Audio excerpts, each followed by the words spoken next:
வரலாறு காணாத மழை வெள்ளத்தில் தாமிரபரணி கரையோர மக்கள் பரிதவிக்க காரணம் என்ன? இவ்வளவு பெரிய வெள்ளம் கடந்து வந்த பாதையை விவரிக்கிறது இந்த தொகுப்பு. பொதிகை மலைப்பகுதியில் பூங்குளத்தில் பிறப்பெடுக்கிறது தாமிரபரணி ஆறு.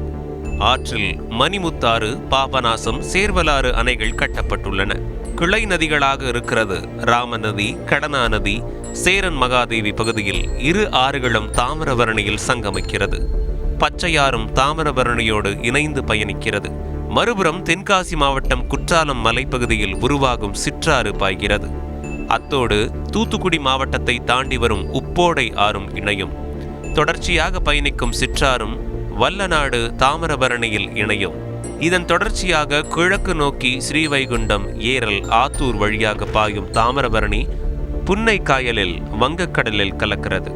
கடந்த ஞாயிறு, திங்கட்கிழமைகளில் இந்த நீர்பிடிப்பு பகுதியில் எல்லாம் கனமழை வெள்ளம் தொடர்ந்தது. தாமிரபரணி நீர்பிடிப்பு பகுதியான மாஞ்சோலையில் 17ஆம் தேதி 55 சென்டிமீட்டர் மழையும் 18ஆம் தேதி 17 சென்டிமீட்டர் மழையும் பதிவாகியது. காக்காட்சி தமிழக வரலாற்றில் ஒரே நாளில் 96.5 சென்டிமீட்டர் மழை பதிவான இடம். அங்கு 17ஆம் தேதி 36 சென்டிமீட்டர் மழையும் 18ஆம் தேதி 18 சென்டிமீட்டர் மழையும் பதிவானது. இதுபோல நாலுமுக்கு பகுதியில் 43 சென்டிமீட்டர் மழையும் 19 சென்டிமீட்டர் மழையும் பதிவானது. ஊத்து பகுதியில் 50 சென்டிமீட்டர் மழையும் 15 சென்டிமீட்டர் மழையும் பதிவானது. ஞாயிற்றுக்கிழமையே சேர்வலாறு, பாபநாசம், மணிமுத்தாறு அணைகளுக்கு நீர்வரத்து அதிகரித்தது. இதில் மிகப்பெரிய அணையான மணிமுத்தாறின் மொத்த கொள்ளளவு 5511 மில்லியன் கன அடியாகும். இதில் 17ஆம் தேதி 2527.75 மில்லியன் கன அடி இருந்தது. இது 18ஆம் தேதி 4579.70 மில்லியன் கன அடியாக உயர்ந்தது. அதாவது ஒரே நாளில் சுமார் 2000 மில்லியன் கன அடி உயர்ந்தது. அணையிலிருந்து 2 தினங்களில் அதிகபட்சமாக வினாடிக்கு 12,000 கன அடி நீர் திறக்கப்பட்டது. பாபநாசம், சேர்வலாறு அணைகளில் வினாடிக்கு அதிகபட்சமாக 36,000 கன அடி நீர் திறக்கப்பட்டது. கடனா நதியில் அதிகபட்சமாக வினாடிக்கு 7,000 கன அடி நீர் திறக்கப்பட்டது. ராமநதியில் அதிகபட்சமாக வினாடிக்கு 5,000 கன அடி நீர் திறக்கப்பட்டது. இந்த நீர் போக அங்கு பெய்த கனமழையால் காட்டாற்று வெள்ளமும் பெருக்கெடுத்தது. வழியில் பச்சையாறு நீரும் சேர்ந்தது.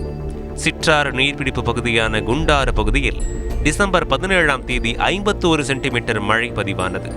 அங்கிருந்து பெருக்கெடுத்த வெள்ளம் உப்போடை ஆறு நீர் எல்லாம் தாமிரபரணியில் கலந்தது. அதே வேளையில் திருநெல்வேலியில் டிசம்பர் 17ஆம் தேதி 31 சென்டிமீட்டர் மழையும் டிசம்பர் 18ஆம் தேதி 4 சென்டிமீட்டர் மழையும் பெய்தது.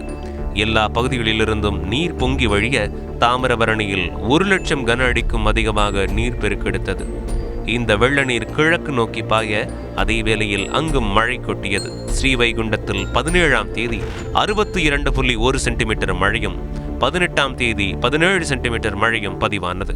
வங்கக்கடலையொட்டிய காயல்பட்டினம் பகுதியில் 17ஆம் தேதி 95 சென்டிமீட்டர் மழையும் 18ஆம் தேதி 21 சென்டிமீட்டர் மழையும் பதிவானது.